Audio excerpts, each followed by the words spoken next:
നിങ്ങളുടെ favourite shows ഇനി ഒരിക്കലും മിസ്സാവില്ല. ഇപ്പോൾ C5 കാണും നിങ്ങളുടെ ഫേവറേറ്റ് ഷോ തികച്ചും സൗജന്യമായി. ഏത് തീയതിയായാലും എനിക്ക് സമ്മതം.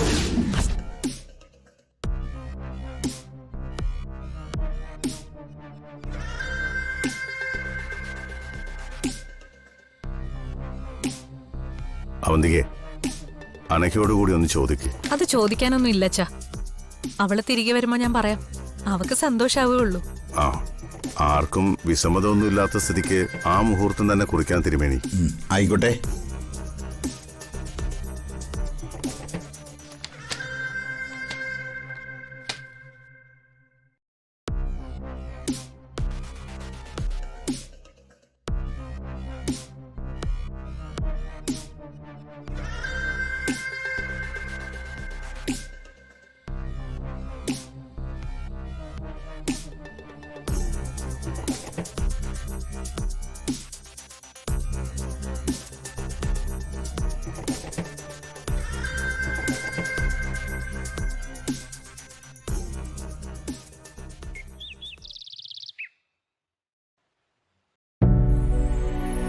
സന്ദീപ് ആതിരെ വിളിച്ച് സമാധാനിപ്പിച്ച് കാണോ, അതോ ഇനി വിളിക്കാൻ മടിയായിരിക്കുകയാണോ?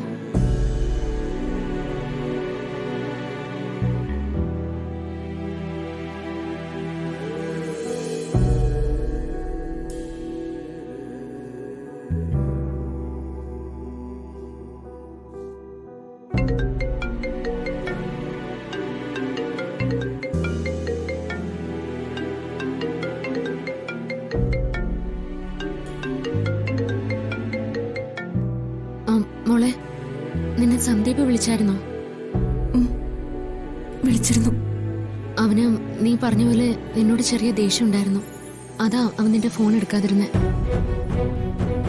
ആ ചെറിയ ദേഷ്യം കൊണ്ടാണോ അവൻ അനക്കെ വിവാഹം കഴിക്കാൻ തീരുമാനിച്ചത്?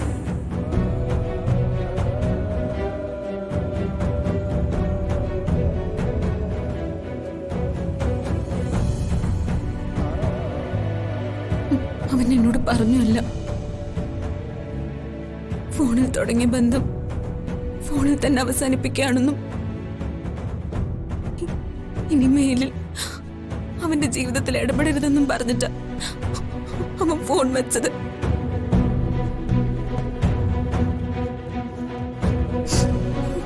ഞാനിനി എന്താ ചേച്ചി ചെയ്യേണ്ടത്? ചേച്ചി തന്നെ പറഞ്ഞതാ. അനക ആത്മഹത്യക്ക് ശ്രമിച്ചതുകൊണ്ട് മാത്രമല്ല അവൻ ഇങ്ങനെ ഒരു തീരുമാനം എടുത്തത്. അപ്പോ ചേച്ചിക്കും സച്ചേട്ടനും ഒക്കെ ഈ കാര്യം അറിയായിരുന്നു അല്ലേ? എന്തിനാ ചേച്ചി എന്നിൽ നിന്നും അത് മറച്ചു വെച്ചത്? മോളെ, ചേച്ചി എല്ലാം പറയാം. നീ ആദ്യം ഈ കരച്ചിൽ നിർത്ത്. ഞാൻ പറഞ്ഞില്ലേ, അനഘയുടെ കാര്യം ഓർത്ത് മാത്രമല്ല സന്ദീപ് ഇങ്ങനെ ഒരു തീരുമാനം എടുത്തത്. അതിന് പിന്നിൽ മറ്റെന്തോ വലിയൊരു കാരണം കൂടിയുണ്ട്.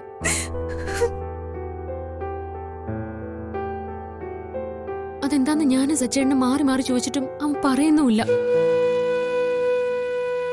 എന്തായാലും അതിന്റെ പിന്നിൽ ആരാവുന്ന നിനക്ക് ഊഹിക്കാവുന്നല്ലേ ഉള്ളൂ. പക്ഷേ അവധിയെടുത്ത് പറയുന്നത് അവരല്ലെന്നാ. മാത്രമല്ല സന്ദീപം പറഞ്ഞു അവർക്കിതിൽ ഒരു പങ്കുമില്ലെന്ന്. ഞാനൊന്ന് ചോദിച്ചു നോക്കട്ടെ അവനോട്. വേണ്ട മോളെ, അതില് കാര്യമുണ്ടെന്ന് തോന്നുന്നില്ല. ആര് ചോദിച്ചാലും അവൻ സത്യമൊന്നും പറയില്ല. കാരണം അത്രയ്ക്ക് അവനെ അവര് ഭയപ്പെടുത്തിയിട്ടുണ്ട്. എന്തായാലും അതോർത്ത് തൽക്കാലം നീ വിഷമിക്കണ്ട.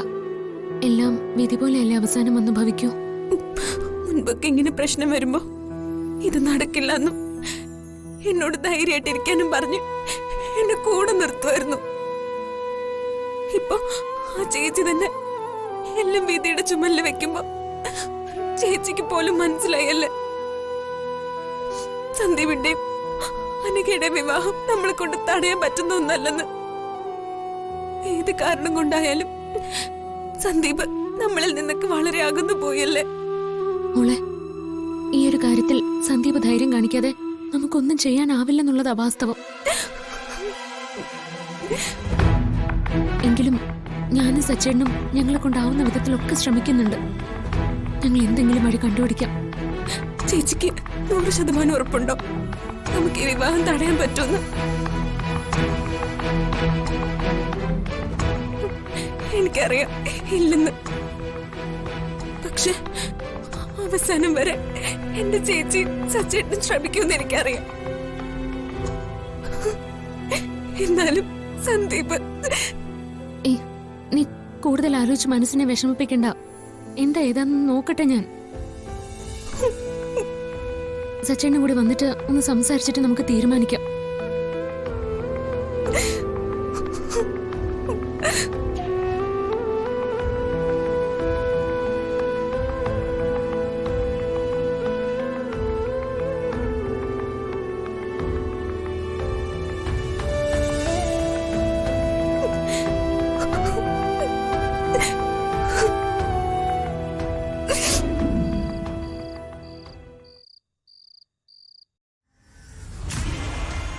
ഓ, ഇപ്പോഴാ ശരിക്കും സമാധാനായത്. ആ ജോത്സൻ അന്നത്തെ പോലെ കുറെ ദോഷവും പറഞ്ഞ് ഈ വിവാഹം നടന്ന അപകടമാണെന്നൊക്കെ പറയൂന്ന് കരുതി ഞാൻ പേടിച്ചിരിക്കായിരുന്നു. ദോഷങ്ങളൊന്നും ഇല്ലെന്ന് നിന്നോടാര് പറഞ്ഞു? ചേച്ചിയല്ലേ പറഞ്ഞത് സന്ദീപിനും എനിക്കും ജീവിക്കാൻ തടസ്സങ്ങളൊന്നും ഇല്ലെന്നാ ജോത്സ്യം പറഞ്ഞു. ഈ വീടിന്റെ ദോഷവും നിങ്ങൾ തമ്മിലുള്ള നാളുകളുടെ ദോഷവും ഇവിടെ ചത്തുപോയ തള്ളയുടെ ദോഷമൊക്കെ അതേപടിയുണ്ട്. അല്ല, പിന്നെ ചേച്ചി ഇതെങ്ങനെ സാധിച്ചു? ആ ജോത്സ്യന് പണം വല്ലതും കൊടുത്തോ? ഏയ്, അതൊന്നുമല്ല. നിന്റെ ജാതകത്തിലുള്ള സമയം ചെറുതായിട്ടൊന്ന് തിരുത്തി.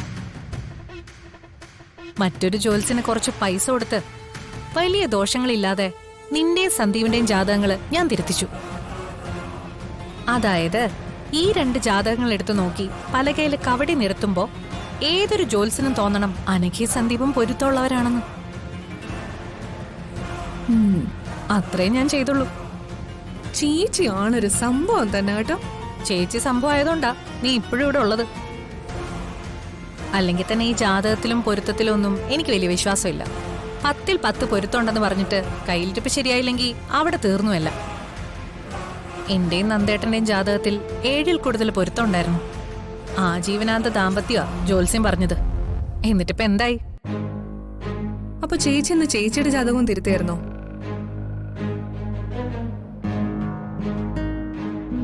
അപ്പൊ ചേച്ചി മറ്റു തടസ്സങ്ങളൊന്നും ഇല്ലാത്ത സ്ഥിതിക്ക് എന്റെ വിവാഹം നല്ല സ്മൂത്ത് ആയിട്ട് നടക്കുമല്ലോ അല്ലേ? അതിലിപ്പോ എന്താ എത്ര സംശയം? തടുക്കാനും മുടക്കാനും ഒക്കെ ആരുമില്ല. ഉള്ളവരൊക്കെ വാലിന് തീ പിടിച്ച പോലെ ഓടുന്നുണ്ടിപ്പോ. സന്ദീപിന്റെ മനസ്സ് മാറിയത് എങ്ങനെയെന്നറിയാതെ. എനിക്കും അതാ അത്ഭുതം. അവൻ ആ തീരുമാനത്തിൽ നിന്ന് മാറിയിട്ടില്ല ഈ നിമിഷം വരെ.